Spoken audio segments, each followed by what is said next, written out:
Kabut tipis menggantung rendah di atas pesisir Panami saat matahari belum sepenuhnya muncul. Air laut surut perlahan, meninggalkan aroma asin bercampur lumpur busuk. Di kejauhan, deretan tambak udang terbentang luas. Airnya tenang namun gelap, seolah menyimpan rahasia yang enggan muncul ke permukaan. Panami berdiri di tepi pematang, mengenakan kemeja putih yang sudah kusam di bagian kerah. Matanya tajam mengamati riak kecil di kolam terbesar. Sejak 3 tahun terakhir, tambak itu tak pernah gagal panen. Saat petani lain merugi, kolam miliknya justru menghasilkan udang raksasa, keras dan mahal. Kekayaan datang terlalu cepat, terlalu mudah. Airnya bagus lagi hari ini, ucap Jaya, mandor tambak, sambil menyulut rokok. Panami hanya mengangguk. Pastikan pintu air dikunci. Jangan ada yang masuk sebelum sore. Nada suaranya datar, namun ada tekanan aneh yang membuat Jaya tak berani bertanya lebih jauh. Ia sudah lama bekerja di sana dan tahu satu hal, semakin besar hasil panen, semakin sedikit orang yang tersisa. Beberapa pekerja baru menebar pakan. Udang-udang bergerak agresif, menciptakan suara kecipak berulang, seperti bisikan cepat. Salah satu pemuda bernama Arif menelan ludah. Sejak pagi, dadanya terasa sesak tanpa sebab. "Mas, kenapa kolam ini nggak pernah dikeringkan?" bisiknya pada temannya. "Jangan banyak tanya, yang suka nanya biasanya nggak lama." Arif tertawa kecil, mencoba menepis rasa takut. Namun matanya kembali tertuju pada permukaan air. Sekilas, ia melihat bayangan seperti tangan bergerak di dasar lumpur. Ketika ia berkedip, bayangan itu hilang. Siang menjelang, matahari terik, tapi air tambak tetap dingin. Panami masuk ke gubuk kecil di tengah area. Di dalam, aroma dupa samar tercium. Ia membuka peti kayu, mengeluarkan kain hitam yang dibungkus rapi. Tangannya sedikit bergetar. "Belum waktunya," gumamnya pelan. Dari luar suara ribut terdengar.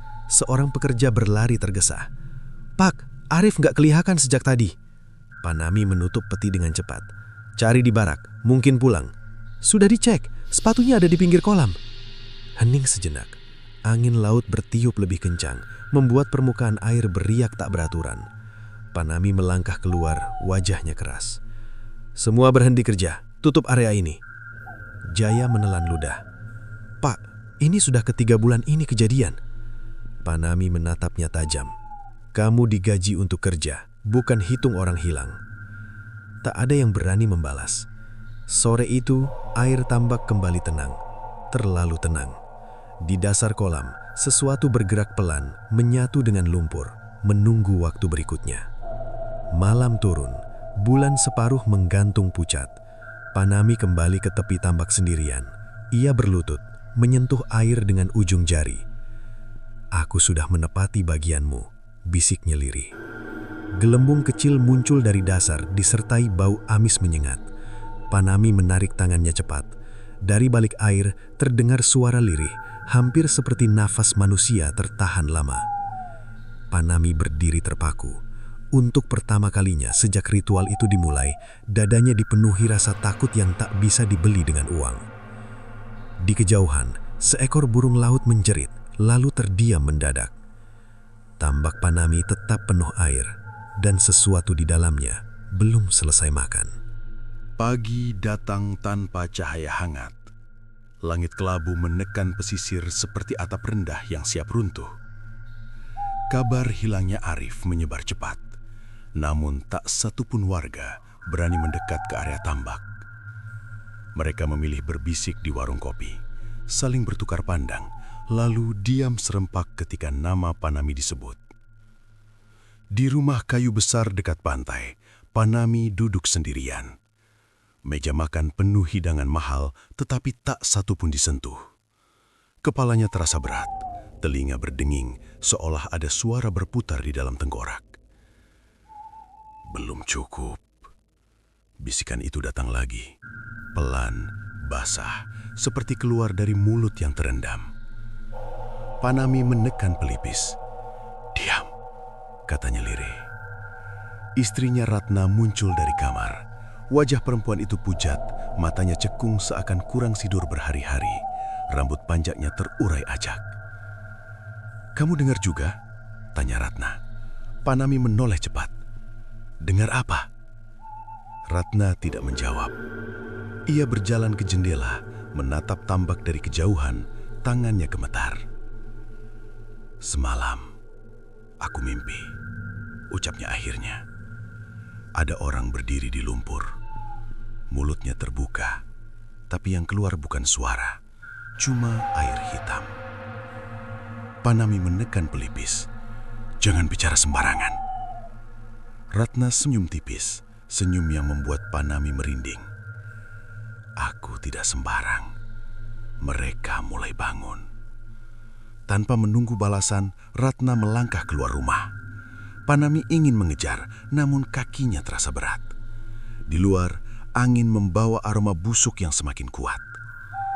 Siang hari, seorang tamu datang. Lelaki tua berpakaian serba hitam, kulitnya keriput, matanya keruh. Ia dikenal sebagai Damar, dukun laut yang dulu memperkenalkan Panami pada ritual terlarang. "Kau melanggar aturan," kata Damar tanpa basa-basi. Panami mengepalkan tangan. "Aku sudah memberi sesuai permintaan." Damar menggeleng pelan. "Yang kau beri hanyalah pengganti. Mereka menginginkan kesadaran penuh, bukan tubuh kosong." Panami menelan ludah. "Lalu apa maumu?" "Milikmu," jawab Damar singkat. "Yang paling dekat, yang terikat darah." Seketika bayangan Ratna muncul di benak Panami. "Tidak," katanya tegas. Damar tersenyum, giginya menguning. "Kalau begitu, bersiaplah kehilangan semuanya." Petang tiba lebih cepat dari biasanya. Langit gelap, ombak menghantam pematang. Panami berjalan menuju tambak utama sendirian. Setiap langkah terasa diawasi. Air kolam bergoyang pelan meski tak ada angin. "Aku pemilik tempat ini," teriak Panami. Permukaan kolam bergelembung. Bau amis menusuk hidung. Dari dasar muncul bayangan-bayangan samar, bergerak serempak. Panami mundur, kakinya terpleset lumpur. Tiba-tiba suara muncul jelas, bukan lagi bisikan. Gilirannya mendekat. Panami terjatuh, tangannya menyentuh air dingin. Dalam sekejap, penglihatannya dipenuhi wajah-wajah pucat, mata terbuka lebar, mulut menganga. Ia mengenali beberapa di antaranya.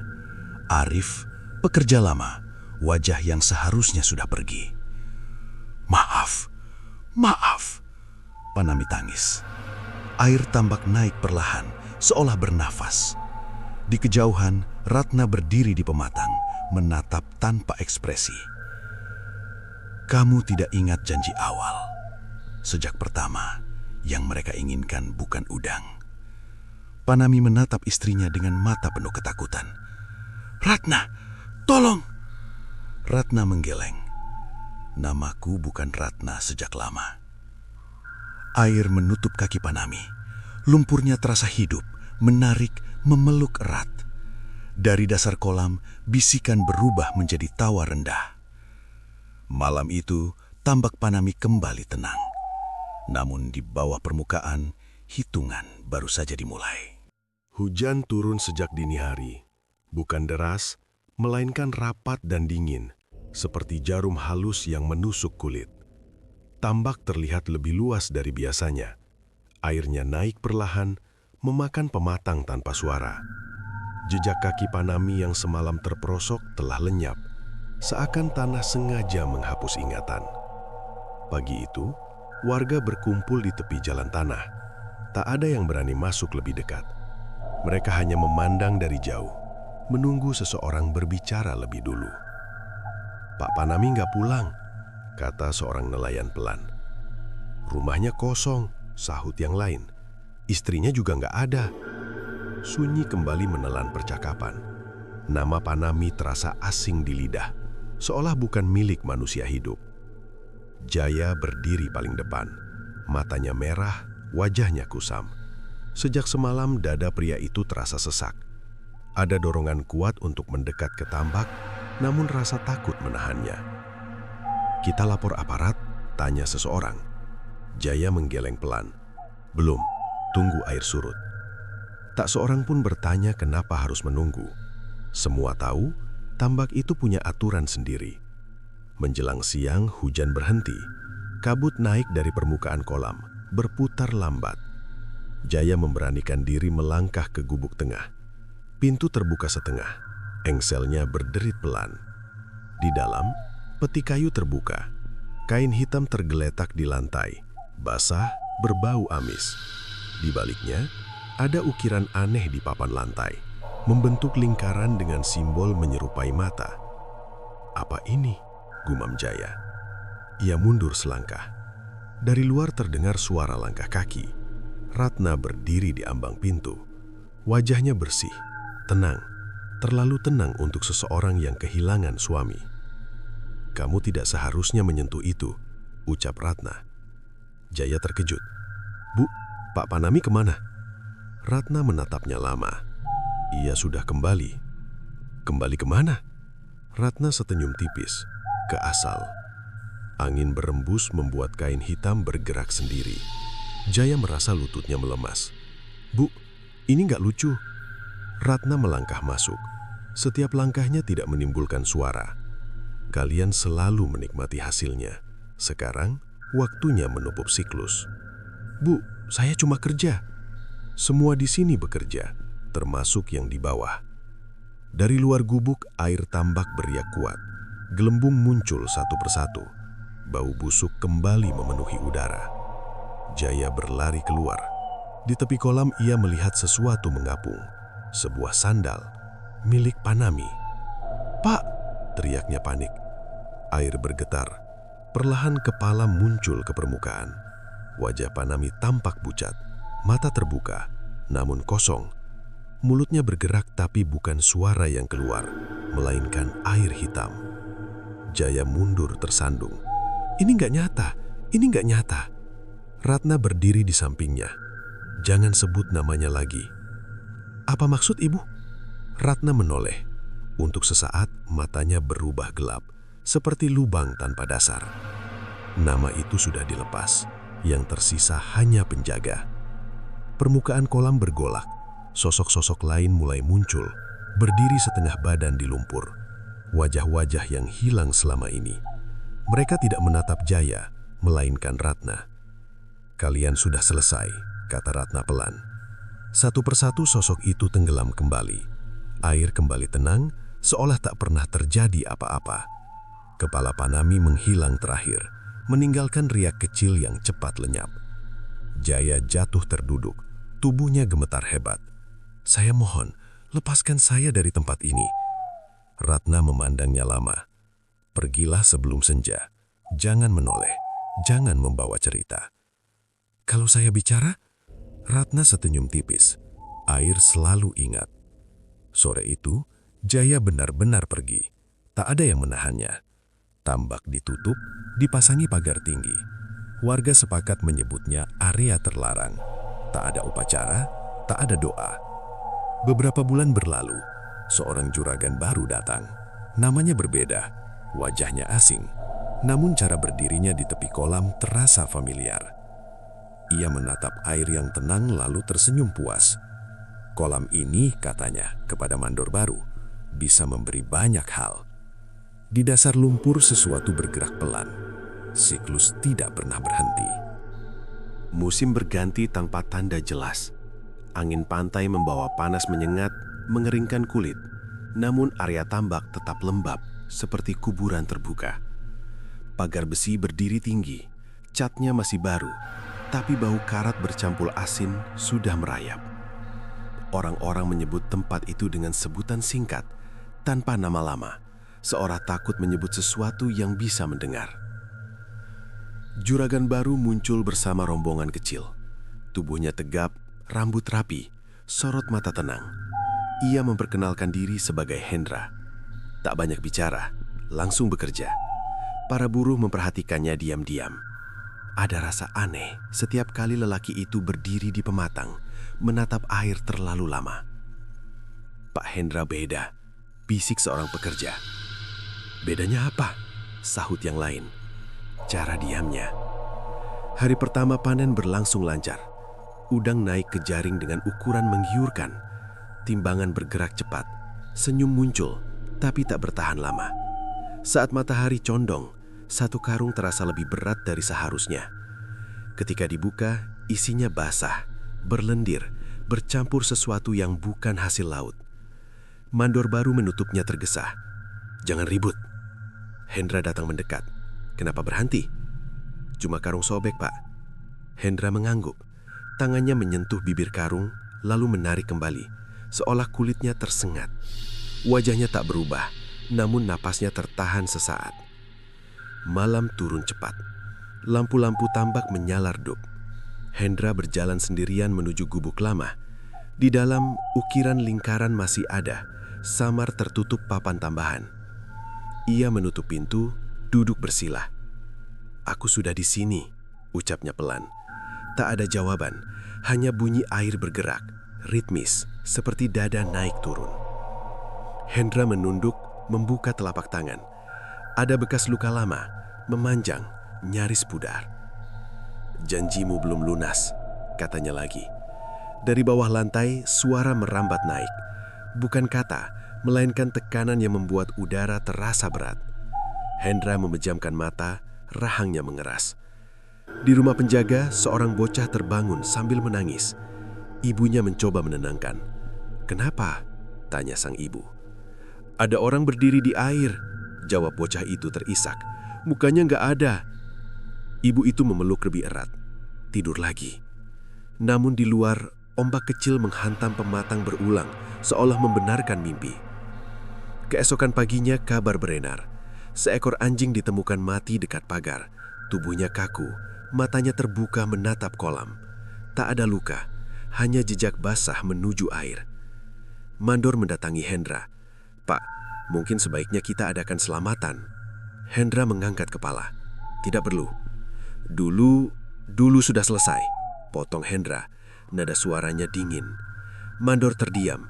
Ada sesuatu pada suara itu, seperti gema lama yang pernah ia dengar dari orang lain.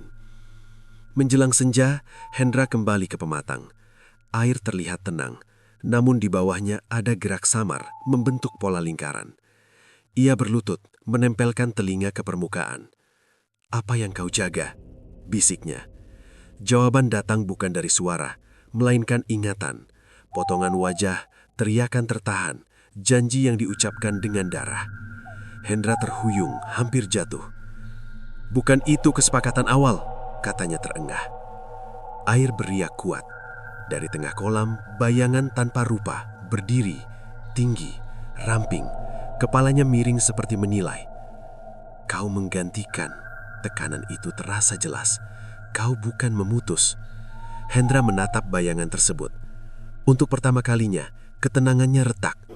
"Aku hanya menjaga agar tidak meluas." Bayangan itu mendekat. Permukaan bergetar mengikuti langkahnya. Penjaga tidak memilih. Angin berhenti. Suara serangga lenyap.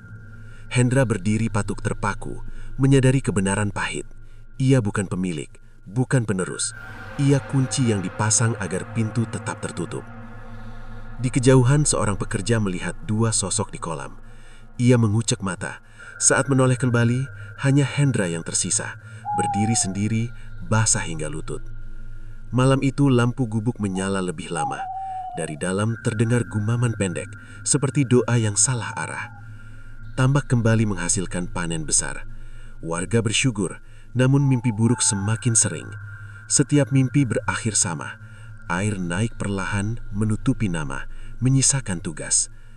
Di tepi kolam, Hendra berdiri tanpa bayangan. Penjaga telah ditetapkan. Subuh datang bersama kabar ganjil. Burung-burung laut tak lagi melintas di atas tambak. Langit cerah, tetapi udara terasa berat, seperti menekan dada. Para pekerja berkumpul lebih awal. Wajah mereka kaku, langkah ragu. Hari itu jadwal panen besar diumumkan Hendra sendiri, sesuatu yang jarang ia lakukan. "Kerja cepat," ucapnya singkat, "sebelum matahari tinggi." Tak ada sambutan, Jaring dilempar perlahan. Air berguncang, memunculkan kilau keperakan. Udang meloncat.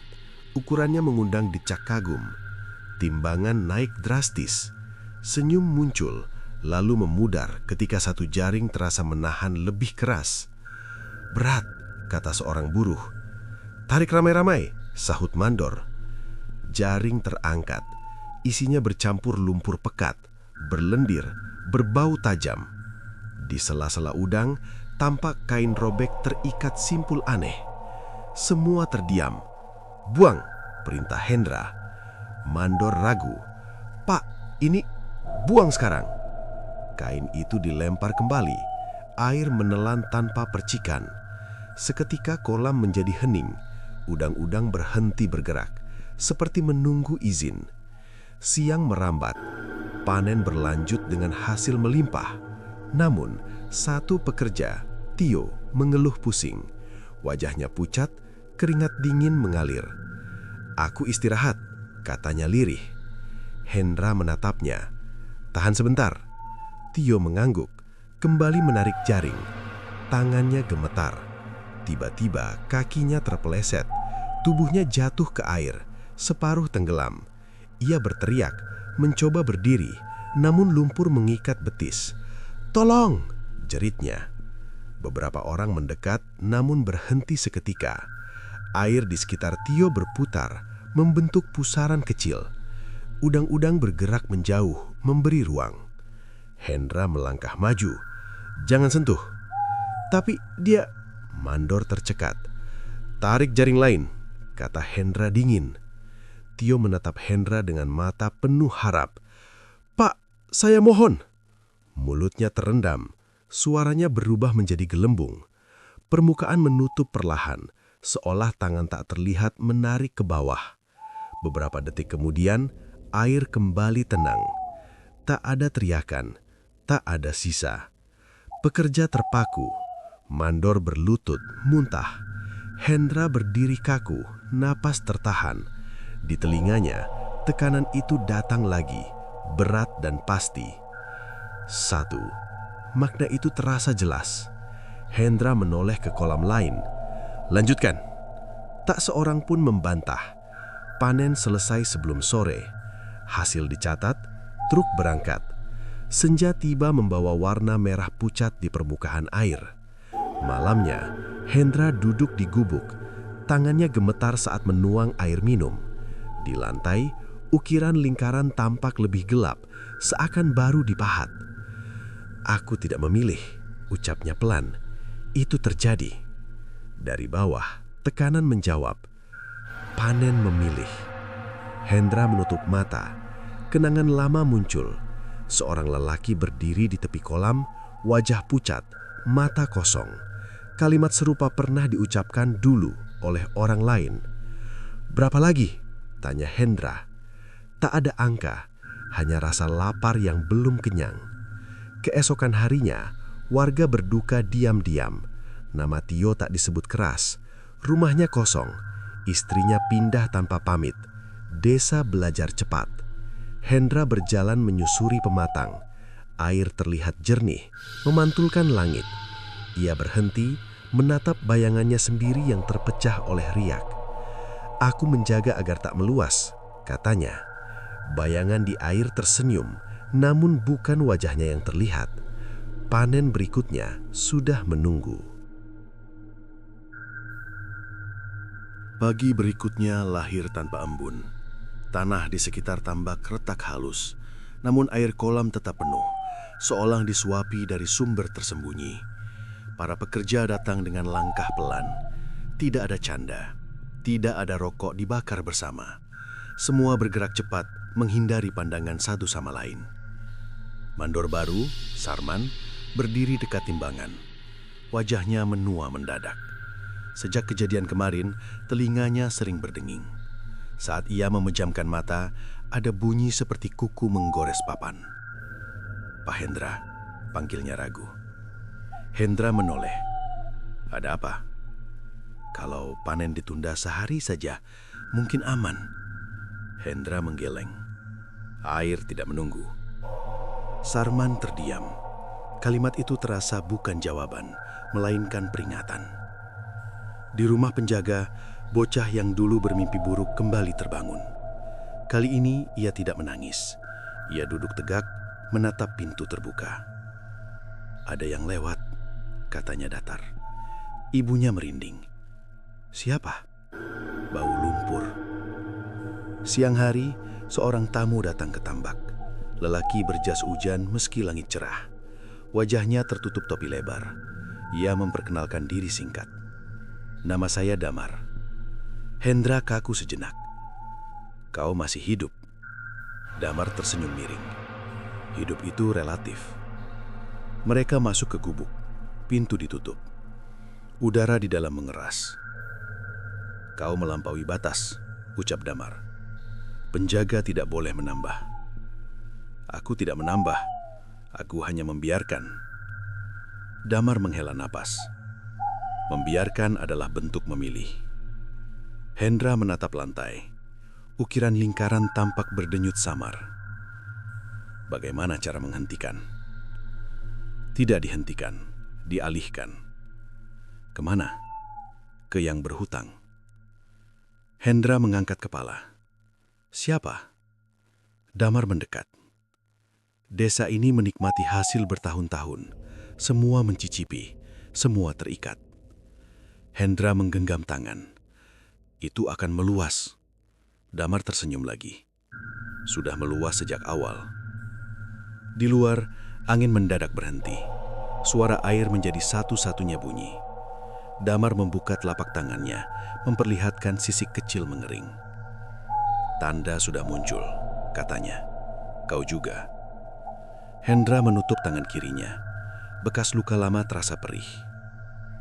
Sore menjelang, seorang pekerja terpeleset kecil, namun tidak jatuh. Air di dekatnya beririk seperti menyapa. Ia mundur ketakutan. "Ada yang nyebut namaku," bisiknya pada teman. "Jangan jawab," sahut yang lain cepat. Malam turun dengan cepat. Lampu-lampu berpendar lemah. Hendra berjalan menyusuri pagar. Di kejauhan, beberapa rumah gelap. Pintu tertutup rapat. Desa menahan napas. Hendra berhenti di pematang. "Aku di sini," katanya. Tekanan datang, lebih berat dari sebelumnya. Tanpa suara, tanpa rupa, hanya tuntutan. "Berhenti," ucap Hendra pelan. "Aku sudah cukup." Air bergerak membentuk jejak menuju kaki Hendra. Dingin merambat. Di benaknya, wajah Tio muncul, lalu menghilang, digantikan wajah-wajah lain yang belum ia kenal. "Tidak," gumamnya. Dari balik gelap, Ratna muncul. Rambutnya terikat rapi, pakaiannya bersih. Ia berdiri tanpa bayangan. "Kau mulai lelah," katanya. "Ini salah," balas Hendra. Ratna menggeleng. "Ini akibat." "Aku tidak ingin korban lagi." "Keinginan tidak menghapus hutang," ucap Ratna tenang. "Yang berjalan akan terus berjalan." Hendra menatapnya. "Kau bisa menghentikan." Ratna tersenyum samar. "Aku menjaga pintu, bukan menutup." Air naik setinggi mata kaki. Hendra mundur. "Kalau aku pergi?" Ratna menatap kolam. "Penjaga tidak pergi, penjaga diganti." Kata itu menancap. Hendra menoleh ke arah desa. Lampu-lampu kecil berkedip. Wajah Sarman terlintas. Bocah kecil, ibu yang menunggu. "Tidak," katanya tegas. Ratna melangkah mundur, menyatu dengan gelap. Tekanan mereda sedikit, namun rasa lapar tetap ada. Malam itu, seekor kambing ditemukan mati di kandang. Tidak terluka, mulutnya penuh lumpur. Desa gempar, lalu diam. Hendra duduk sendirian di gubuk. Ia menulis nama-nama di selembar kertas, lalu merobeknya satu persatu. "Aku cari jalan lain," bisiknya. Di dasar kolam, sesuatu bergerak pelan. Hutang telah belajar berjalan. Fajar menyelinap pucat, nyaris tanpa warna. Tambak terlihat lebih luas dari kemarin. Seakan garis pematang bergeser beberapa langkah keluar. Lumpur mengkilap seperti kulit basah. Para pekerja datang terlambat. Sebagian memilih tidak hadir. Desa terasa kosong. Pintu-pintu rapat. Jendela tertutup kain. Hendra berdiri di gubuk, menatap kolam utama. Matanya merah, bahunya turun. Malam tanpa tidur meninggalkan bayang gelap di wajahnya. Di lantai, ukiran lingkaran tampak retak halus, bukan patah, melainkan merekah seperti tanah kering. Sarman menghampiri dengan ragu. "Pak, warga mau rapat. Mereka resah." Hendra mengangguk pelan. "Sore." Sarman menelan ludah. "Ada yang bilang air naik di kebun." "Jangan dekati," jawab Hendra singkat. Menjelang siang, suara lonceng kecil terdengar dari arah rumah tua dekat pantai. Damar muncul lagi. Langkahnya ringan, seolah tanah mempersilahkan. Ia menatap kolam lama, lalu tersenyum tipis. "Kau masih di sini," katanya. Hendra tidak membalas. "Kau bilang dialihkan." "Benar," sahut Damar. "Dan kau menolak." "Aku mencari batas." Damar menggeleng. Batas itu imajiner. Angin bertiup membawa aroma asin. Permukaan kolam beriak kecil, membentuk garis melingkar yang cepat lenyap. Sore hari, warga berkumpul di balai. Hendra berdiri di depan, menatap wajah-wajah tegang. Anak-anak tidak dibawa. Lampu dinyalakan meski matahari belum tenggelam. "Ada yang harus dihentikan," ucap Hendra. Tambak ditutup sementara. Bisik-bisik muncul. Seorang lelaki tua mengangkat tangan. "Lalu makan apa?" Hendra menarik nafas. "Aku tanggung." "Berapa lama?" tanya perempuan di belakang. Hendra terdiam. Sampai air tenang. Tawa pahit terdengar. "Air tidak pernah tenang," gumam seseorang. Hendra mengakhiri rapat. "Pulang, jangan ke pematang malam ini." Matahari tenggelam. Langit memerah singkat, lalu gelap. Hendra berjalan sendiri ke kolam. Ia melepas sepatu, menggulung celana. Air menyentuh kulitnya. Dingin, namun tidak menusuk. "Aku di sini," katanya pelan. Tekanan datang, lebih dekat, lebih tebal. Bukan marah, melainkan kepastian. "Ambil aku, bukan mereka." Air bergerak, membentuk jalur menuju dadanya. Di permukaan, bayangan tanpa wajah muncul. Tinggi, condong. Hendra tidak mundur. Ratna muncul di tepi, berdiri tanpa suara. "Ini bukan pengorbanan," katanya. "Ini perpindahan." "Aku tahu," jawab Hendra. "Itu sebabnya aku datang." Bayangan mendekat. Air naik hingga pinggang. Hendra merasakan lumpur merengkuh betis. Bukan menarik, melainkan mengukur. "Jika aku masuk," ucapnya, "lepaskan desa." Ratna menatap lama. "Janji tidak dikenal di sini." "Aku tidak meminta janji," balas Hendra. "Aku meminta arah." Bayangan berhenti. Tekanan berputar seakan mempertimbangkan. Air beriak halus membentuk lingkaran rapi. Hendra mengangkat tangan kiri, memperlihatkan luka lama. "Aku terikat," katanya. "Gunakan." Malam makin pekat. Di desa, anjing menggonggong lalu diam. Lampu berkedip. Seorang bocah membuka mata, menatap pintu, lalu tertidur kembali. Air naik setinggi dada. Hendra menarik nafas panjang. Ingatan singkat muncul. Wajah ayahnya, bau laut, kalimat sederhana tentang tanggung jawab. Ia tersenyum tipis. "Sekarang," katanya. Tekanan memuat. Bayangan merunduk, seolah menerima. Air menutup bahu, lalu leher. Hendra tidak berteriak. Saat permukaan mencapai dagu, arus berhenti. Ratna melangkah maju. "Kau akan menjaga," ucapnya. "Tanpa nama." Hendra mengangguk. "Tanpa korban."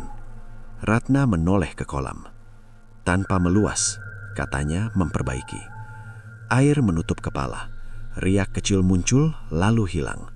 Kolam kembali tenang. Lingkaran di lantai gubuk berhenti berdenyut. Beberapa saat kemudian, air menyusut tipis. Pematang tampak kembali ke posisi lama. Bau amis meredah. Di desa, orang-orang terbangun dari gelisah tanpa tahu sebab. Pagi berikutnya, kabut terangkat cepat. Tambak sunyi, tidak ada panen, tidak ada teriakan. Sarman datang melihat permukaan yang jernih. "Pak," panggilnya pelan. Tak ada jawaban, hanya air yang memantulkan langit. Ratna berdiri di kejauhan, lalu berbalik pergi. Di dasar kolam, sesuatu berdiri tegak, tak berbentuk, menjaga jalur sempit agar tidak melebar. Jalan telah dipilih, air menerima. Pagi berjalan aneh. Matahari muncul terang, namun udara terasa kosong, seolah sebagian bunyi ditarik pergi. Tambak terlihat sama, tetapi tidak identik. Garis pematang rapi, permukaan kolam bening, tanpa gelembung, tanpa gerak liar. Burung laut melintas lagi setelah lama absen, sayapnya memotong cahaya. Sarman berdiri lama di tepi, memegang topi. "Pak Hendra?" panggilnya lirih.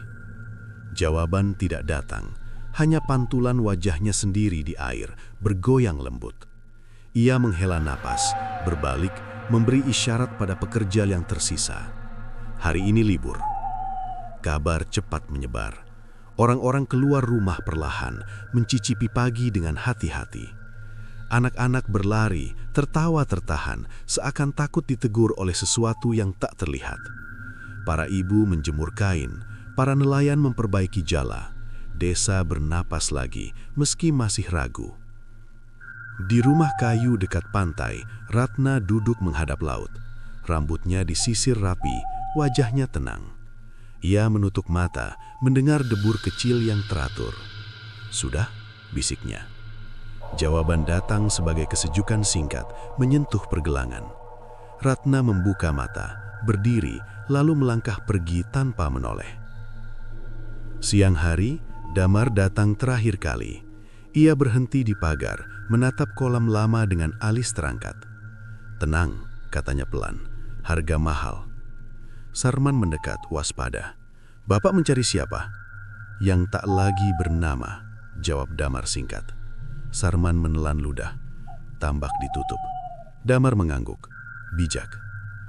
Malam tiba tanpa mimpi buruk. Untuk pertama kalinya, warga tidur nyenyak. Namun di dasar kolam, arus bergerak halus, membentuk jalur sempit seperti parit kecil yang dijaga rapat. Tidak meluas, tidak lapar, hanya berjaga. Beberapa hari berlalu, air tetap jernih, tak ada panen, tak ada kehilangan. Desa mulai lupa. Lupa adalah hadiah, juga bahaya. Pada suatu sore, seorang pendatang singgah. Mobilnya mengkilap. Ia bertanya soal lahan kosong. "Tambak itu?" ujarnya sambil menunjuk. "Potensial." Sarman menatapnya lama. "Tidak dijual." Pendatang tersenyum tipis. "Semua ada harga." "Tidak yang ini," jawab Sarman tegas. Pendatang pergi, meninggalkan debu. Malamnya angin bertiup pelan, air beriak kecil, lalu tenang lagi. Ratna berdiri di tepi pantai, memandang jauh. "Mereka akan mencoba," katanya pada gelap. Tekanan lembut menjawab, bukan perintah, melainkan pengingat. Selama jalur dijaga, desa aman. Air menyentuh batu, berhenti, kesepakatan tanpa kata. Musim berganti, tambak berubah fungsi menjadi kolam penampung hujan. Pagar dirawat, anak-anak dilarang mendekat malam hari. Aturan sederhana, ditaati. Pada suatu malam, Sarman bermimpi. Ia melihat sosok berdiri di air, tinggi, tanpa rupa, tidak mengancam. Sosok itu mengangguk pelan. Sarman terbangun dengan dada ringan. Pagi berikutnya, ia berkata pada istrinya, "Kita baik-baik saja." Istrinya tersenyum, "Syukurlah." Di dasar kolam, penjaga berdiri tegak, tanpa nama, tanpa tuntutan. Air mengenal jalannya. Desa dilupakan oleh lapar. Namun jauh di laut, gelombang besar berdebur membawa kabar pada pantai lain. Cerita bergerak pelan, mencari telinga baru. Penjagaan belum usai, hanya berganti rupa. Tahun berjalan pelan, seperti arus yang belajar sabar. Desa berubah wajah. Tambak lama tetap ada, namun tidak lagi disebut. Orang-orang menyebutnya kolam hujan dengan nada biasa. Pagar dirawat, lampu diperbaiki, aturan ditegakkan tanpa ancaman. Anak-anak tumbuh tanpa mimpi basah lumpur. Orang dewasa bekerja dengan punggung lurus meski ada bagian dada yang selalu waspada. Sarman menua tenang. Rambutnya memutih, langkahnya mantap. Setiap pagi ia menyapu pematang, bukan karena perlu, melainkan kebiasaan. Ia tidak menatap air lama-lama, ia menghormati jarak. Masih aman, gumamnya suatu subuh. Air memantulkan langit biru pucat, tidak menjawab, tidak perlu. Ratna jarang terlihat. Kadang ia muncul di pasar, membeli garam, lalu menghilang lagi. Wajahnya tak berubah oleh waktu. Orang-orang berhenti bertanya. Mereka belajar bahwa beberapa hal lebih baik diterima tanpa nama. Suatu hari badai datang dari laut. Angin menderu, hujan jatuh miring. Pematang tergerus. Air kolam naik cepat, mendekati batas. Desa bergerak sigap. Karung pasir disusun, pintu air ditutup. Sarman memimpin dengan suara tegas. Cepat, jangan panik. Malam menelan suara. Petir menyambar, memantulkan kilau di permukaan kolam. Untuk sesaat, arus membentuk jalur sempit yang bercahaya samar. Tidak meluas, tidak merangsek. Ratna berdiri di tepi pantai, rambutnya basah. Bertahan, ucapnya pelan. Tekanan lembut menjawab, seperti anggukan. Badai reda menjelang fajar, desa selamat, tidak ada kehilangan. Orang-orang berpelukan singkat lalu kembali ke rumah. Keesokan harinya matahari muncul cerah, seolah semalam tak pernah terjadi. Namun cerita memiliki cara sendiri untuk berjalan. Beberapa bulan kemudian seorang pejabat datang dengan map tebal. Ia membawa rencana pengembangan. Wajahnya ramah, senyumnya licin. Lahan ini strategis, katanya pada rapat desa. Kami tawarkan ganti rugi besar. Sarman berdiri. Tidak. Pejabat itu tertawa kecil. Jangan terburu. Ratna muncul di ambang pintu balai. Ruangan mendadak sunyi. Pejabat itu terdiam. Tenggorokannya bergerak. Pergi, kata Ratna singkat. Aku hanya pergi. Pejabat itu menutup map, bangkit dan pergi tanpa menoleh. Tidak ada yang mengejarnya. Tidak ada yang bersorak. Desa menjaga keheningan seperti menjaga luka sembuh. Malamnya Sarman berjalan ke pematang. Ia berhenti menatap air. Terima kasih, ucapnya pelan. Permukaan beriak halus lalu tenang. Di dasar penjaga berdiri tegak, tanpa rupa, tanpa suara. Ia tidak meminta, ia memastikan.